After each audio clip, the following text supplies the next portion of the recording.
family baba mambo kiasi. Ndaira vamikwa ndaira makukutasa Tani chobani. zvese zvandishataura ndezvechokwadi Ndikanyamba chabatwa nemuntu. ndikanyeba chabatwa nemuntu Mwari ave mubatsiri wangu. Ini ndinonzi Vessel Pamanje. Ndauya apa ndezvitodaro ramama. Ndine nhaurwa yangu yemunda. Mugore ra2025 mumwedzi waJulayi vana vakatumwa kunotema huni mumunda mangu.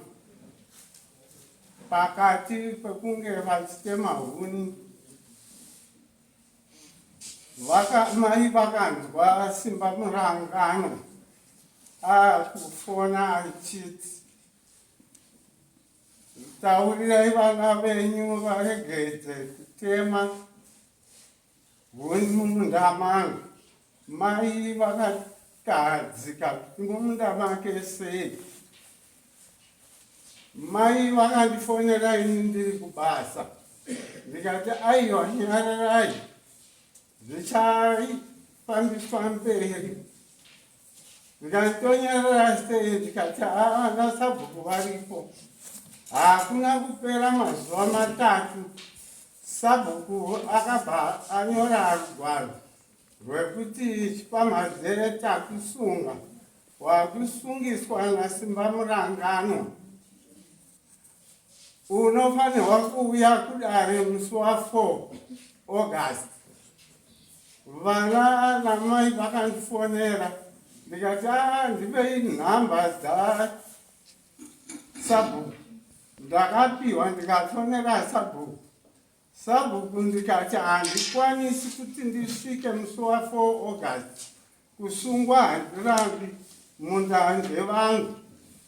Sabhuku akati chitaura zuva raunouya. Ndakati ndichakwanisa kubva kubasa kwangu musi wa20 August. Sabhuku akati alright. Saka nhaurwa tichaitaura musi wa25 August. Akaita saizvozvo. Musi wa25 August wakasvika. Tikaenda pamunda tikati sabhuku akati zvamaungana kudai Simba Murangano tiratidze muganhu. Akamuratidza muganhu asi aidimura madhondoro angu. Chikamu chekuti ini ndipiwe mukana chakasvika. Ini ndakamuratidza muganhu wemabhikoni. Munda ndewemabhikoni. Munda ndewababa wemhuri. Vapedza izvozvo dare rakagara pasi rakaongorora kuti Simba munda vakanga vatengeserwa namai vasina nzvimbo ipapo, nzvimbo ndeyachipamhadze. Vafamba zvakaita saizvozvo. Sabhuku akati kuna Simba, ini ndine nzvimbo isina munhu iri kumadokero kwemunda wachipamhadze, ndiyo yandakukupa. Akabva apiwa. Zvaita saizvozvo. Takabva tapiwa maminutes. Chipamhadze akaverenga akasaina. Simba akaverenga akasaina. Dare remusi wa25 iyoyo rakabva rapera. Tadzoka kudzimba kwedu takagara mwedzi waNovemba, tapedza mwedzi miviri. Vana vakaenda zvakare pamunda. Vakaona munda watoiswa fenzi, watorwa zvakare naSimba. Vana vakaenda kuna sabhuku. Sabhuku akati handetinoona. Vakaenda vakanoona chokwadi sabhuku Simba aisa waye yake mumunda machipamhadze. Sabhuku akataurira vana, ndazviona. Saka zvandazviona kudai ndichati vamakavakedzana navo pakurima vaungane ndiudze simba kuti zvavaita wapfuura muganhu patakakuudza hapazirivo pavazobvumira wapinda mumunda memumwe. Vana vakandifonera ndikati regedzai ndifonere Sabhuku. Sabhuku ndikamufonera akati chokwadi ndizvo zvaitika asi tichagadzirisana urwa iyoyo. Tikati alright. Novemba akapfuura, December akapfuura, muna January ndakafonera Sabhuku. Sabhuku naurwa yebunda zvamakangoti zii zvikanza Sabhuku. Vamwe vanhu vacho ndakavafonera havasati vauya vari kumabasa. Tikati ndinokumbira kuti mundigadzirise munhu abvise waya yake mundamano. Zvikanza Sabhuku ndiri kuzviziva. February akapfuura, March ati mai vakauya kubasa. Ndikati ko Sabhuku havasati vataura nenhaurwa iyeri. Zvikanzi havasati. Asi chiripo ndechinoti Sabhuku akadaidzira achiti mutete wakwira. Kuda takaisa mutete we$2 haukwani. Ndikavapa zvakare $5 yekunopa mutete kuna Sabhuku. Sabhuku kubva muna March atambira mutete wechipiri haana kutaura nenhaurwa iyoyo. April akapera. Musi wa4 May takafirwa nemukwasha.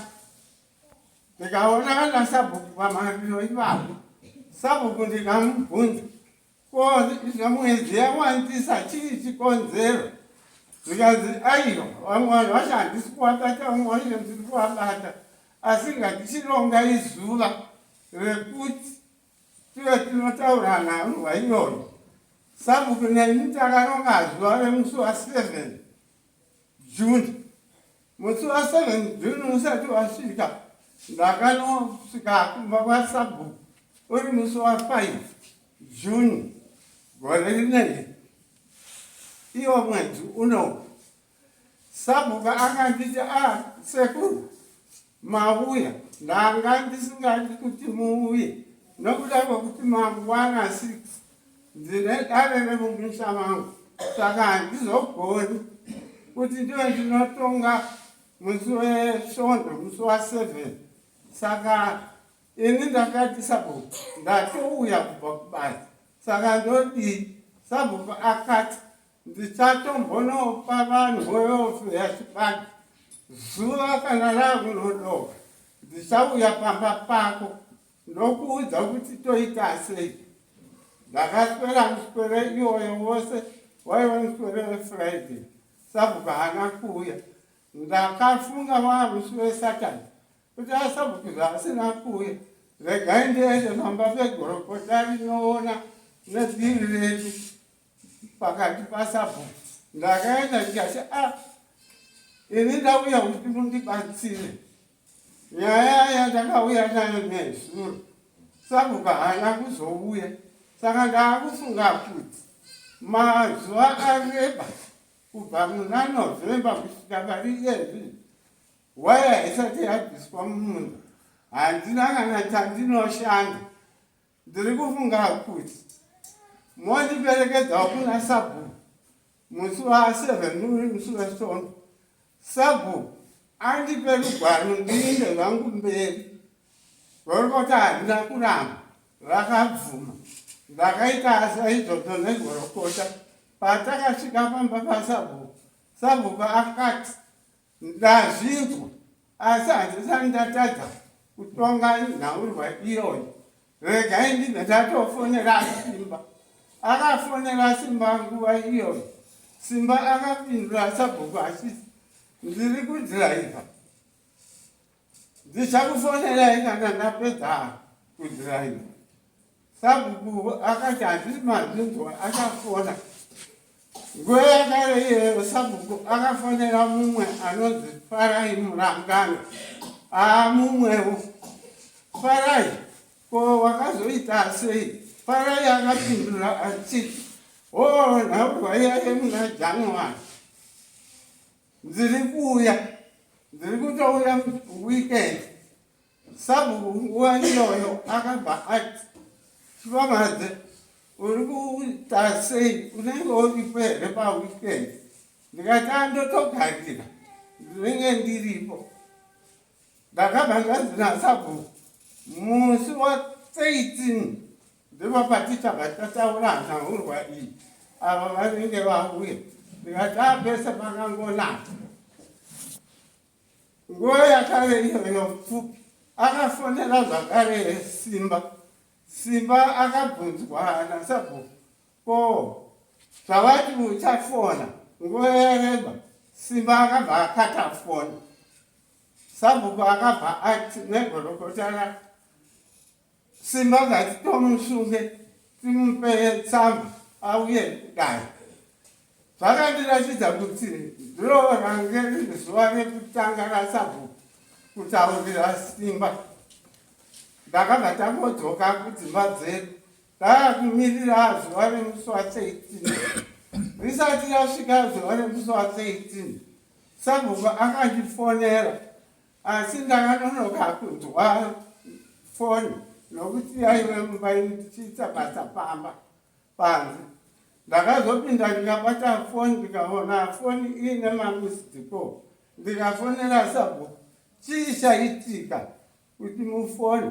Ndikanzi gorokota rambotuma mwana asi rati ndakushaya. Murangano ari kuuya, ngatisanganei kumunda. Ini ndakanesekana uyezve ndandichidzwa musoro kurwadza. Ndakatuma mwana chiinda unonzwa kuti chii chiri kuitika. Zuva redare risati rakwana. Zuva redare rinokwana musi weSatani. Kwasara zuva rimwe chete. Mwana akaenda akanosvika kutaura naSabhuku nemakorokota anga ainawo. Mwana paakadzoka akati, baba, zviri uku ndezvokuti kwauya munhu anonzi Farai Murangano, anzi naSabhuku, chitaura mungano wako. Tikati mungano wei pamunda wangu? Tichida kuti waya ibviswe mumunda. Zvikanzi ndizvo zviriko. Saka Sabhuku andisi Chipamadze, taurawo mungano wako. Ndaramba ndichiti dare ririko musi weSatani. Ndikati waita zvakanaka, tomirira Satani. Saturday yakasvika, ndakasvikoenda pamunda. Ndakasvika pamunda na 7 o'clock, 8, 9, Sabhuku, makorokota, vaSimba na Muranganwa na Farai Muranganwa hapana akauya. Munhu mumwe chete akauya. Dzimai vane munda uri kudivi rekumadokero vanonzi Mai Duri vakati nono. Ndikati hapana kana munhu auya. Nguva dzakakwana 11:15 tikabva tabva pamunda ipapo. Ndakashaya kuti chii chiri kuitika. Musi wa13 taitabva kumunda ipapo. Ndakaenda ndakatama. Musi wa14 kuseni ndakafonera Sabhuku. Sabhuku akandipindura achiti handito akafonera mambo. Ini handizivi. Sabhuku zvamunotaura muri kuti kudii? Sabhuku akati iwewe ndiwe uri kuziva zvekuita. Ndikati Sabhuku, ndiri kuda kuti munda wangu ubviswe waya. Hamuna kutaura nezvazvo here? Ndikati naSabhuku, handina kumbotaura nezvemunda wako here. Ndikati makaudza futi mumwe munhu wenyu wamunoda musi wa11. Ini handichaziva kuti muri kuti kudii. Sabhuku akabva andikatira foni. Ndikabva ndashaya kuti ndinotaura nani. Nguva yakarerewo ndakabva ndatorara nekunzwa kunhadha ndisingachakogoni. Ndikabva pfungwa dzangu dzakatenderera. Ndoita sei? Ndikati zviri nani ndezvokuita kuti ndikwidze nyaya yangu kudare guru. Musi wa15 ndikabva ndauya pano.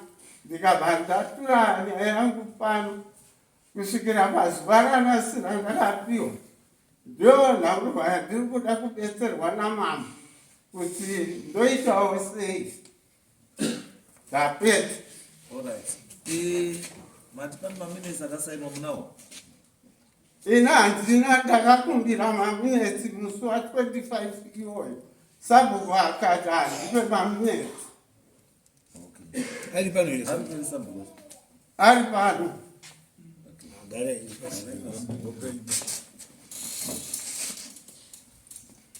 Right. Samsore mambo. Turunguda zvinhu zviri Aicho kwadi mambo. nyaya tese taizwa. Ailiko. Sei fenzira? Toti pamusoro mambo. Yes. Zvataura zvisina chipamanidzo. Hapana chekutapudza, hapana chekwenzi. Chikupuri. Pasina chekutambudza nekwenzi. Tiri panhau yedheti rekutanga yatakatanga kuungana. Indira mubvunzo. Sei why? Isina kuza kuzvona tangamira ndi. Ndiyo chete. Zati benhorondo dzakawanda kuti azvinzwa zvese. Ishwa wadari. Hamusaka atenda sei. Ndinokwanisa kuti pamwe pacho ndozopindika pakutaura. Asi iri nhau yekuti inzwike zvakanaka. Inoda mukana. Pandiri kutaura nyaya yewayo. Munotisikedza munomhara. Izwa Sabhuku zvatu. Tatisusu background. Taizwa. Taizwa. Taona pane agreement. Maminitsi akasainwa. Zvese zvikasainwa. Kuti waya iri kubva. Munhu akapuwa stand uku. Munhu akapuwa stand mucheto akaita sei. Saka waya yazouya futi apa. Sei. Ndozatinoti kuti tibatsire kuti isusu onai mamiri akaita nyaya iyi. Nyaya iyi yakaitika yakadai, Simba wakadai, Farai wakadai, Ningu wakadai. Kuti fenzi izouye apa chakaitika ndeichi zvakadai zvakadai zvakadai. Ndini tinochiona manje kuti zvamakaita ndizvo here kana kuti Mambo wangu nyaya iripo ndeyekuti waya takagara before waya ndo patakachipa uyu mukomana mugani kuti lendi yasara iri apa ndo yaSabhuku. Munhu akanga akutengesera iwe ndima iyi akakutengesera lendi yaSabhuku isi yani yake. Sezvo wakaiwa mari yako ini handichateri zvokuti wakaiwa mari yakadini, asi lendi iyi ndiyaSabhuku, ndine makurukota. Zvabuda kubva makurukota nokuti ini zera rangu handikwanisi kutoziva ndima idzi, asi kana ndiri makurukota aishanda nemadzibaba angu wahombe kwandiri nekure. Saka wanongedzera lendi shuwa yakachipiwa mukomana vakati uriguma neapa vatatoparara padare. Taparara padare kuzotagara ndo pakazochiya tauda tanga uri mari mapakutanga onani ndo pakauya sekuru wangu uyu ndo baba muzukuru Sekuru ani? chipamanzi uyu muzukuru kumuda kwaiswa waya papi shuwa ndakaenda kuziva ndikasvika ndikaona ai mapipi ewaya uyu munhu takamugumisa kokwese kwaenda kubata kubatana kutsvaki abva kokira minda yevanhu vakawanda yanga ine mabhandari ari pamunda iyoyo.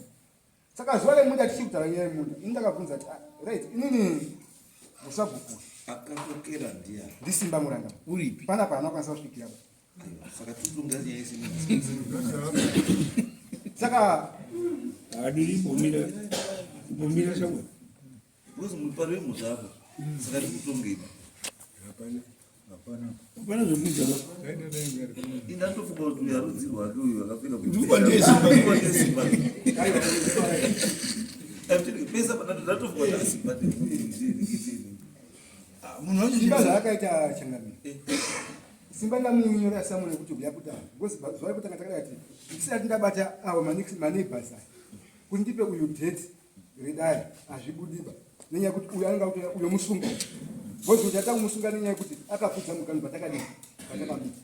Saka patazobudisa Samuel ndo pakazandifonera saka gaitaura sekuru wangu ini sati ndakauya kuno yapera andi chikuita nedare rinoita ndo pandikutaura kuti sei Simba ari muno asiri munomu uko akabva ndirambira kuuya kwangu vandipa dheti rekuti musha pakati pechi. Saka panazondoa inini zvekurambirana kwenyu ilevel yenyu pano tati pano paakanza uye panapa nhasi sei asiri pano nhasi handichazivi wachangamire Simba ndakampa zvese zvakakwana. Farai uripi? Masamuna asvikira kwandiri mandapota masamuna mandatumira pawhatsapp. No, it's okay. Farai, Simba uri? Simba uri paHarare. Ari kuHarare. Samona akarwara. Handitozivo, inini ndakamutumirwa. Umusungwa wafuti. Inini nditoriwo musungu. Alright, no, it's okay. Because munhu wese kazvese zvatikuita hapana zvatikuita. Kana Simba asipo ndiye muridzi wechii. Urimo. But Ndikafungiswa navo kuyawa. Saka ndinototaurawo yangu nyaya nekuti matauro aita Sabhuka. Ini ndakatozi Sabhuka wandifonera ndobva ndauya kumuzi. Saka pakonflict yeminda yacho ndakatanga kusangonzwa kuti ndiri kusungiswa nhasi nyaya yemunda nachipamhadzi. Baba namai vakazoshaika. Inini ndiri kuwana mukoma mukuru wandotedzera navo ndavo. Saka pamuta pedu pacho pakuzi pakuti Simba unovati wakaenda kumunda kweduka pedu kuti ndida unotapamwadzadza badimakisi nekuti yadhi inobva apa ichienda ndopanobva nachipamhadzi nomuri kunongedza ndomunda mani miri. Saka takatoona ndakutumirwa Samba ndisikuzi munda uri kuve uti ndewenyu ndewachipamhadzi. Samona ndakabva kuno. Rakabva kuno. No, it's okay. Saka I think zvairuda. Chitatu. Imi mati Sabhuku mati Simba wakataruka kuno. Simba changamira. Haana zvokutokubudisa pana vana kamufonera nesu atanga kuti zuva ndisikwanisa kuuya. Ndikati ndechire kuti tachinjirwa. Mati mimi ati pakati pewiki. Wiki ratadza ndovanga ndinyekera kuya kwangu. Chimufonerai Simba kuti musi wechitatu anga ari pai ari pamunda ipo pano, so that tibva taisa kuona mamiriro akaita chii minda yacho munda unotorwa ndeupi uyu ndeupi ndeupi paitwa fenzi apa ndopani ndopani. Fenzi haina kana basa mudara tinoswera tatongoti mangwana chainopera yatopani haina basa fenzi. Kana pasi pako fenzi hainei. Fenzi inonetsa kubvisa kana pari pako, asi kana pasi pako haimbotori kana nguva haimbotombodi muna mato. Saka ngatisangane musi wechingani chitatu paminda ipo. Munhu wese ari kunzi ane pati yemunda wako akatorwa nechii wakafenzerwa mukati. Munhu wese ngava ari pachi aripa. Simba wacho vakomana mamamufonera chitatu unga ari pachii background. Nyaya dzese idzidziya faraina mpanza nepamhande nechi dzese ipapapo dzinobva dzadii. Maminutes anozodiwa wasi yes. Maminutes ezvamakamboita zvacho tinenge chizomata futi pamuchadzoka. Saka handi ndasangana chitatu.